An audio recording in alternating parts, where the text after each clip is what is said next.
Le député Abel Descollines a annoncé la tenue ce jeudi d'une réunion entre le président Privert et les deux bureaux du Parlement.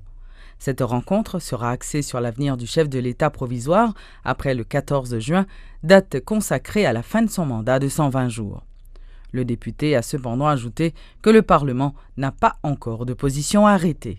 La fête dans le Palais national pendant journée jeudi, en prélude à la rencontre officielle ça, le bureau de la Chambre des députés jugé opportun pour organiser une réunion à l'extraordinaire avec les blocs et les commissions permanentes pour capable de gagner un point de vue politique de toute tendance qui constitue. Est-ce que le Parlement n'a pas peur pour son avenir? Absolument pas. Parlement, c'est un pouvoir constitué de l'État qui, c'est seule institution qui incarnait légitimité à travers élections qui organisées. Bien évidemment, gagner un contexte politique qui est extrêmement difficile et situation politique difficile ça, l'y toucher le Parlement. Mais le Parlement, comme institution, j'en ai dit, de l'État, institution républicaine, la prend toutes les dispositions pour capable gérer le moment venu, crise politique ça, et permettre que la législature lit réponse aux aspirations, aux attentes de la population. La Chambre des députés n'a pas encore une position arrêtée. C'est une assemblée politique composée de plusieurs tendances. Et c'est pourquoi d'ailleurs le bureau à chaque étape, et c'est une semaine décisive, et c'est ça qui expliquait l'invitation officielle du président de la République. Donc le bureau gagne pour le faire écho de position majoritaire. Donc c'est dans cette perspective que le bureau a organisé réunion à l'extraordinaire ça. Donc la position de départ de la Chambre des députés, c'est encourager la stabilité et c'est dans ce sens ça nous entendons eux. L'Organisation du peuple en lutte appelle au dialogue. Le coordonnateur de l'OPL, Sauveur Pierre-Étienne, invite les secteurs politiques, économiques et sociaux à s'asseoir ensemble pour faciliter la tenue des prochaines élections. Toujours selon Sauveur Pierre-Étienne, les conséquences risquent d'être lourdes si une entente n'est pas trouvée avant la fin du mandat du président Privert. Nous avons des bureaux au Sénat qui ne sont pas organisés jusqu'à présent par le président. Ou nous pas organiser l'Assemblée nationale. Ça veut dire si aller et puis ou déboucher sur dysfonctionnement parlement qui équivaut à une autodissolution. Dans qui ça pays a tombé? Le chaos, l'anarchie. OPL, pas assez irresponsable pour être capable d'envisager un bail comme ça ne pas trembler. Et c'est pour ça nous lançons un appel au dialogue, à la négociation, parce que faut que nous joignions un compromis historique qui a fait dans le cadre d'une large concertation, un compromis historique qui chita son large consensus, qui impliquait non seulement les trois grands pouvoirs de l'État, parce que là, le pouvoir exécutif, le pouvoir législatif et le pouvoir judiciaire, là, et il faut être capable de dire la veille. Mais en même temps, c'est bon bagage entre le Parlement et le pouvoir exécutif. Il concernait la communauté politique. S'il concernait la communauté politique, eh bien, citoyens et citoyens, qui ont dans le pays, sont concernés. Mais pour le faire, c'est non cadre institutionnel, c'est non cadre organisationnel. Donc, la société politique, la société économique et la société civile concernées, il faut que l'autorité, même si de facto, même si nous disons c'est pour chier, c'est pour lancer appel au dialogue. Ça. Côté pour nous, tout chita n'a pas parlé et tout le monde est capable de se table. Que c'est départ administration privée Jean-Charles. Oui, il est capable de se table. Mais possibilité pour l'administration rester en place, il est sous table tout. Et c'est ensemble que nous décidons ça nous va le faire. Parce que ce qui est fondamental pour nous, dans l'OBL, c'est que le pays n'a pas tombé dans l'obéi parce qu'il est déjà dans l'obéi là déjà. Il faut nous créer des conditions de possibilité d'organisation, d'élections libres, transparentes et démocratiques. Et c'est comme ça pour nous résoudre la question ça. Même si ce n'est pas dans l'obéi qu'on a 54 candidats à la présidence. Il faut que nous clairs sur ça nous voulons. Il faut que nous connaissions ça à faire pour ne pas prêter le flanc. Pour finalement, ce n'est pas international là qui dit nous. Si je vois que l'étape jouer avec nous, elle finit, cette fois-ci, il prend contrôle du pouvoir. Pas moins de 7 stations-service, Total et nationales, situées dans la zone métropolitaine, ont été attaquées par des individus armés dans la matinée.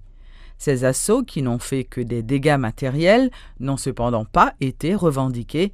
Les journalistes qui se sont rendus sur place ont constaté les impacts laissés par les projectiles. L'une des stations a même été incendiée.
En prélude à la Journée nationale de l'enfance, le 10 juin prochain, le président provisoire Jocelyn Privert a visité l'école nationale Guillaume Manigat ce mercredi.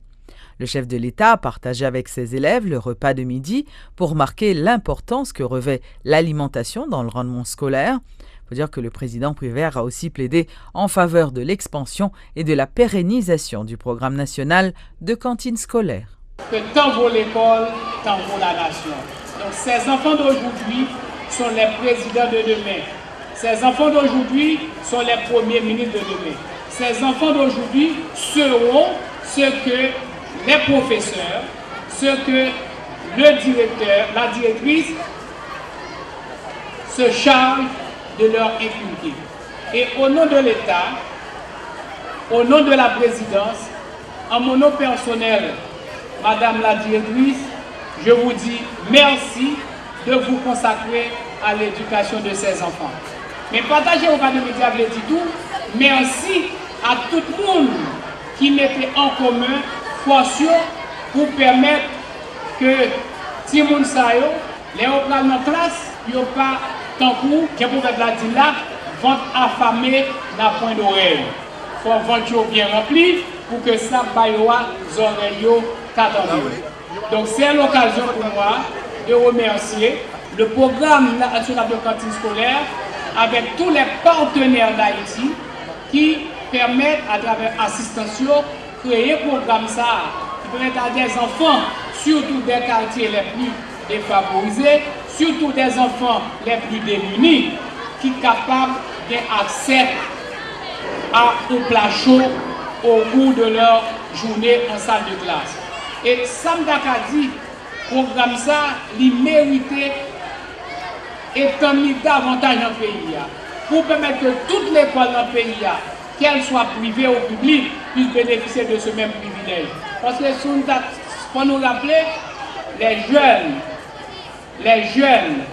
les Haïtiens d'origine modeste, en pile là-dedans, des cas de grandes étoiles intellectuelles, en pile là-dedans, des cas de grands professionnels, en pile là-dedans, surtout ceux qui viennent des villes de province, ont dû abandonner l'école parce qu'ils n'ont pas de manger pour aller à l'école.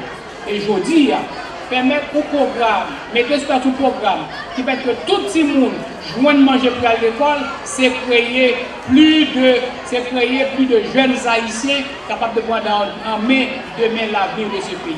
C'est avec un programme pareil, nous croyons que c'est une bénédiction que liée pour l'école en Haïti. Donc, je vais encourager tout le monde qui est engagé dans le programme ça fait tout ça capable pour que le programme ça perdure et que toute l'école dans le pays d'Haïti ait accès à lui-même. Merci. Nous.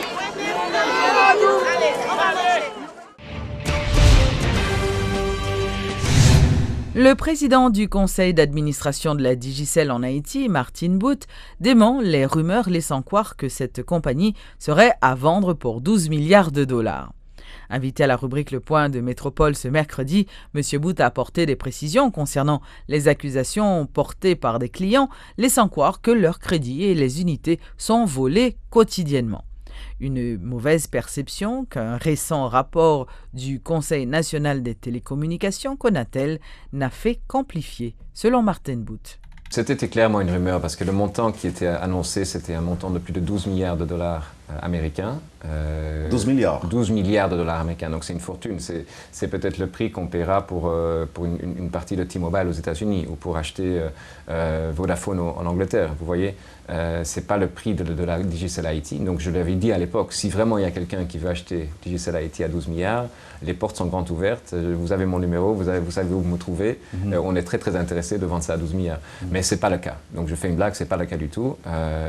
Nous avons essayé de faire... Vous seriez prêt, au niveau de la Digicel, on serait prêt Mais à 12 milliards, oui. Tout le monde serait. C'est comme si on venait offrir à M. Benayer, je sais pas, 5 millions d'euros ou 10 millions de dollars pour sa radio. Il le vendra aussi. Vous voyez, parce que c'est des prix qui sont au-delà de la valeur réelle. Donc c'était une rumeur. C'était une rumeur claire. Donc la Digicel, certes, avait avorté sa passation en bourse. Donc en octobre 2015, on avait décidé d'aller... on avait commencé tout le processus début d'année 2015, mais on voulait se monter en bourse à New York en octobre 2015. Les marchés étaient tellement perturbés à ce moment-là et qui chutaient que nos conseillers nous ont dit de ne pas se présenter sur la bourse. Donc il se peut que cette année-ci, on reste ce qu'on appelle IPO ready, donc on reste prêt pour aller en bourse, et ce qui serait une bonne chose pour la compagnie, pour le groupe dans son entièreté, parce qu'on a beaucoup d'investissements à réaliser en Haïti, mais aussi dans d'autres pays de la Caraïbe, et nous avons besoin de fonds pour ça afin de le faire. La Digicel ne vole pas des minutes. Si vous avez des doutes, contactez le service à la clientèle, envoyez un email à noulapo ou à digicelgroup.com. On va vous expliquer ce qui se passe avec votre compte dans chaque cas. On n'a pas encore eu un cas dans lequel on s'est dit qu'il y a un problème. C'est toujours des cas de mécompréhension, de mauvaises informations, de manque d'informations, etc. Deuxième chose, le Conatel va sortir une note la semaine prochaine qui va expliquer ce qui s'est passé et qui va mieux détailler les tests qui sont faits maintenant d'une façon détaillée et correcte.